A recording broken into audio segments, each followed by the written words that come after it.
I had a teacher, and he was teaching. It was some kind of class where we pretty much we watched films, and you had to pay attention because he would give you a prompt, and the next week you had to come in with that prompt filled out. And there was one time we were watching this movie called Citizen Kane, which was considered at one point one of the greatest films of all time. I think that it was just very. I think the reason why they said that was because it was very innovative for its time. I wouldn't say it's the greatest film of all time now, but he told me, he said, after the film was done, I came up to him as I'm leaving out the door, and he said he was 24 when that film came out. And I was like, yeah. He said, you got a lot of catching up to do. And I was just like, what? What is this man talking about? But it was funny. It was funny to me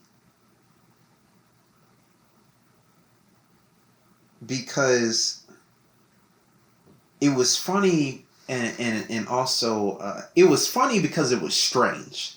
It's like one of those strange moments. It's just like, what are you talking about? However,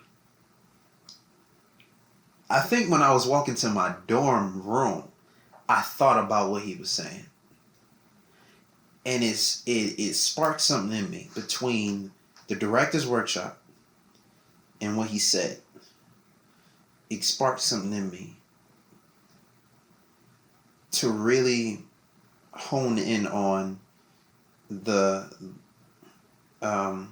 love that I have for film and filmmaking. He saw something in me that I had not embraced yet, really.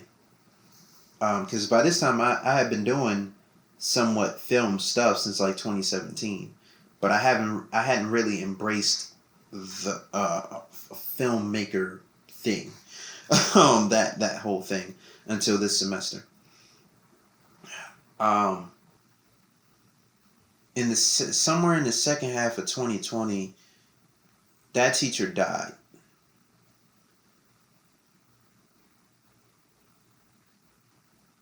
And I don't, thankfully, I know death happens. For some people, it happens more than others. I haven't had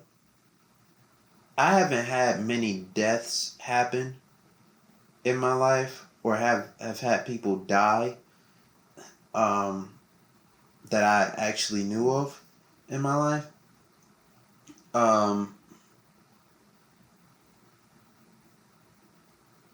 And so when it happens, I mean, I assume that every death, it hits you. But for me, it's not like I had a relationship with a personal relationship with him. It's just a teacher-student relationship, and it was only for one semester. However, it wasn't like me and this man had all these different conversations after class or anything like that.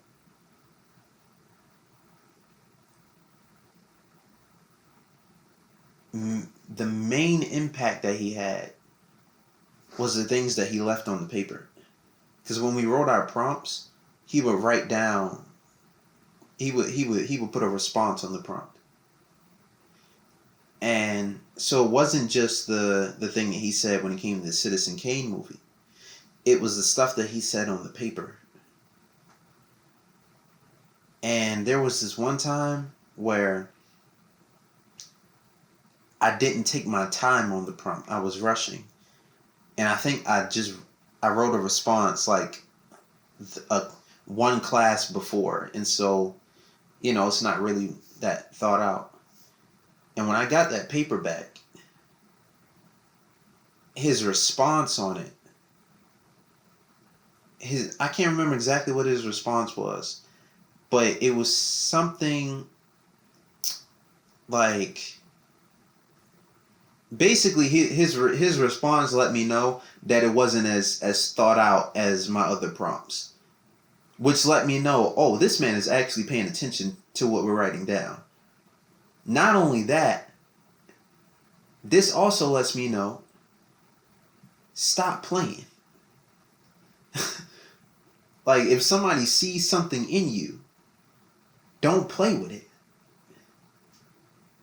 Like, do this thing with excellence, because it's not, if I didn't do it with excellence before, he wouldn't have, it's possible that he wouldn't have seen anything at all. He wasn't going, like, he was going based off of stuff that I have written before. What I wrote before about the films let him know that there was a filmmaker inside of me that I hadn't quite embraced yet. And so when he sees this thing that's not like the others, and I get his response, that then stirs something in me to take it seriously. I say all that to say, act on your inclinations. Act on your inclinations, because there are a lot of times when you can get second chances on things. But it's not all the time.